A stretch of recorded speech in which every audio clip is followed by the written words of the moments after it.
Kalau kita kecewa, saya yakin semuanya pernah kecewa dan mungkin masih akan kecewa atau bahkan lagi kecewa sekarang. Kelihatan dari muka-mukanya. Kecewa sama saya. Kenapa ceramahnya lama sekali? Jadi kalau lagi kecewa, apa poinnya tadi? Panggillah Allah. Ya Allah, ya Jabbar, wajiburni, hibur saya ya Allah. Hibur saya, hibur hati saya ya Allah. Gimana cara Allah menghibur hati kita? Allah menghibur hati kita itu dengan diberikan wajilat qulubuhum. Allah menghibur hati kita dengan dijadikan liyazdadu imanan ma'a imanihim. Allah menghibur hati kita dengan dijadikan apa?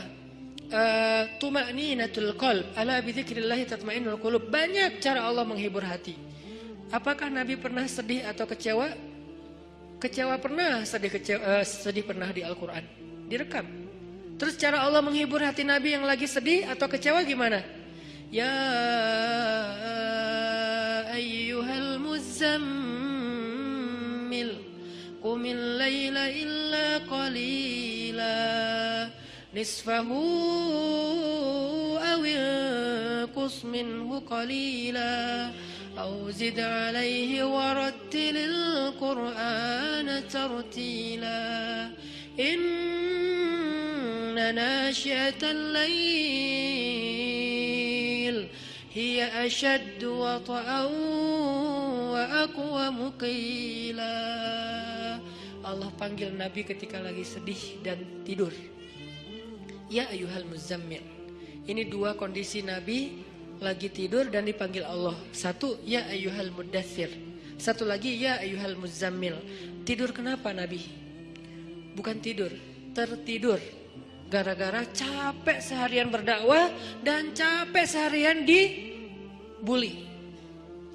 Dibully di mana-mana, pergi ke pasar, dibully di pasar, pergi ke tempat pertemuan, dibully di tempat pertemuan, pergi di sepanjang jalan, dibully di sepanjang jalan, pergi ke rumah keluarga besarnya, ke tetangganya, ke pamannya, ke sepupunya, dibully oleh tetangga dan keluarga besarnya. Kemanapun beliau pergi, beliau dibully, dihead, dihina, dicela seharian dari pagi. Satu kota Mekah ngebully beliau. Ada yang mengatakan beliau itu penyihir, ada yang mengatakan beliau itu pembohong, ada yang mengatakan beliau itu tercela. Muzammam, nama aslinya Muhammad, artinya terpuji, tapi diplesetin jadi Muzammam, artinya tercela. Atau orang salib dulu, pas perang salib menamakannya dengan istilah Muhammad. Apa Muhammad? Salah satu nama setan.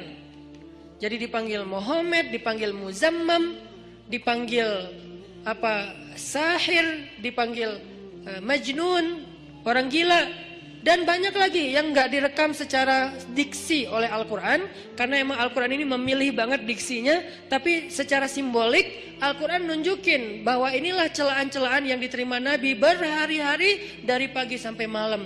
Pulang malam-malam ngomong ke Khadijah, Khadijah zammiluni, zammiluni, Khadijah selimuti aku, selimuti aku. Khadijah pengertian, diselimuti Rasulullah, diusap-usap kepala Rasulullah, tenang Rasulullah, tenang ya Rasulullah, la tahzan ya Rasulullah, Allah gak akan ninggalin kamu, Allah tuh sayang sama kamu ya Khadijah. Tapi di tubuh Rasulullah tuh banyak lemparan, bekas lemparan, dibersihin sama Khadijah. Setelah Khadijah wafat, nanti yang menggantikannya Fatimah yang bersihin bekas-bekas lemparan orang. Ada yang lemparin kotoran, ada yang lemparin benda-benda keras sehingga melukai Nabi, dibersihin sama Khadijah. Udah capek, Nabi tertidur. Udah beres urusan dihibur oleh Khadijah. Begitu sampai waktu yang hening, Khadijah udah tertidur, penduduk seluruh bumi udah tertidur. Allah memanggil kekasihnya, ya ayyuhal muzammil, wahai orang yang berselimut. Itu panggilannya lembut. Jadi kita kalau baca surah Al-Muzammil jangan ya, enggak gitu. Allah manggilnya enggak gitu, kaget atau orang lagi tidur ya. Nah, ayatnya aja lagi berselimut, manggilnya teriak-teriak. Jangan, itu namanya prank. Itu bukan tilawah, itu ngeprank. Makanya jangan tilawah sambil ngeprank. Ya ayyuhal muzammil, wahai orang yang berselimut, qumil laila illa qalila. Di situ kelihatan Allah tuh pengertian banget. Qumil lail illa qalila. Bentar aja, nggak usah lama-lama. Kenapa? Karena begitu Nabi berdiri sholat, disitulah Allah akan menghibur hati Nabi. Kalau kita belum bisa terhibur dengan sholat tahajud atau minimal dengan sholat 5 waktu, berarti hati kita berpenyakit. Fi qulubihim marad. Dan itu harus kita obatin. Obatnya apa? Obatnya istighfar. Kalau orang banyak dosa, belum bertaubat, belum beristighfar kepada Allah, dia susah minta dihibur oleh Allah. Dan terus nanti dia kayak menuduh Allah gak menghibur dia. Padahal Allah udah sering menghibur dia, cuman gak berasa di hatinya. Karena hiburan Allah itu hanya bisa dirasakan oleh orang-orang yang hatinya bersih. Dan cara membersihkan hati itu tazkiyatul nufus atau tazkiyatul qulub. Tathhirul qulub adalah dengan salah satunya istighfar. Perbanyak istighfar supaya begitu nanti kita ada masalah, kalau kita nanti lagi disakitin, kalau kita lagi kecewa dan sedih, kita bilang wajibur nih ya Jabar, wajibur nih ya Jabar. Allah hibur kerasa kita lagi dihibur oleh Allah. Kan enak ya kalau apa yang Allah perlakukan kepada kita tuh kita kayak ngerasa, itu enak tuh. Daripada Allah udah habis-habisan ngehibur kita nggak ngerasa. Ibarat Allah udah ngirim kita japrian, nggak dibaca-baca sama kita.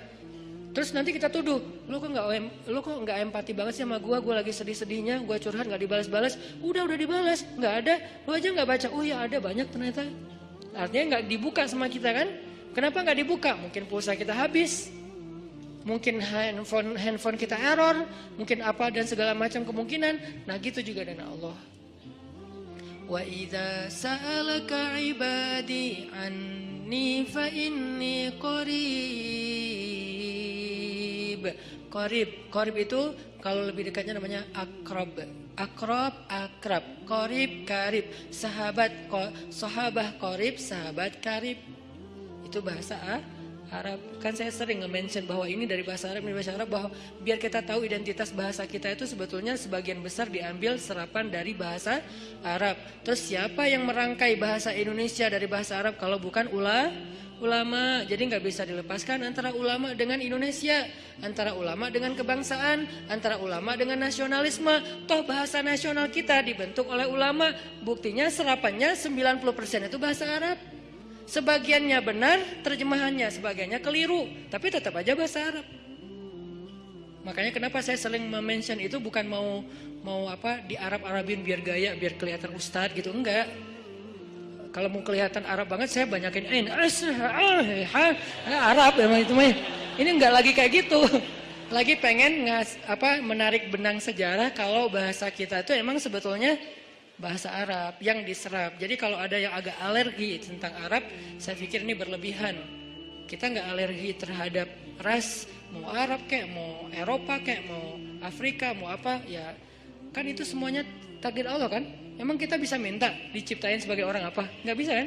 Ya Allah saya pengen diciptain sebagai orang apa ya enaknya. Ini deh orang Rusia, tinggi, putih, rambutnya pirang. Ya Allah saya pengen diciptakan sebagai orang Afrika. Kenapa? Biar tawadu.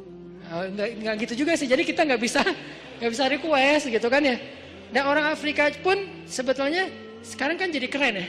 Orang kulit hitam keren nggak sih? Berasa sekufu, segolongan. Kalau orang kulit hitam didiskriminasikan nggak keren, kasihan tuh. Kan kulit hitam juga sekarang jadi favorit. Bahkan banyak orang yang pengen menghitamkan kulitnya. Ini artinya ya nggak bisa request mau jadi orang apa, sehingga kita nggak boleh benci golongan ataupun ras, karena dia diciptakan kayak gitu tuh bukan pengennya dia, itu namanya sunnatullah dan takdir, itulah ketentuan Allah. Kalau kita cela rasnya, berarti kita mencela pencipta ras itu, yaitu Allah Subhanahu Wa Taala. Balik lagi ke yang tadi, intinya bahasa kita emang diserap dari bahasa Arab. Nah kita minta sama Allah. Kata Allah, inni qarib, aku dekat sama kamu. Ujibu da'watad da'i idza da'ani. Ujib dari kata jawab. Jawab bahasa Indonesia juga, jawab. Jawabun, jawaban, jawabin, itu grammar. Terus salah satu yang diambil dari antara 3 bentuk grammar Arab itu kita ambil jawaban, ya. Menunggu jawaban. Ada orang yang bisa mengatakan, saya lagi menunggu jawabun. Nggak ada kan ya? Ini agak-agak aneh. Jawabin atuh, ada tuh jawabin ya. Jawab, berarti yang udah ada tuh jawabin. Jawaban mah belum ada ya. Jawabin atuh yang respon apa yang tadi. Nah, oke, berarti itu bahasa Arab juga. Jawab, ban, bin sama aja. Ujibu, berarti bahasa Al-Quran sendiri itu sebetulnya tanpa baca terjemah kalau kita tahu akar katanya, ya itu emang bahasa kita, bahasa Arab, bahasa Indonesia. Ujibu da'watad da'i idza da'an. Aku mengijabah, menjawab dakwah. Dakwah itu panggilan. Ujibu da'watad da'i idza da'an. Aku menjawab panggilan dai, orang yang memanggil kalau dia mendakwah atau memanggil aku.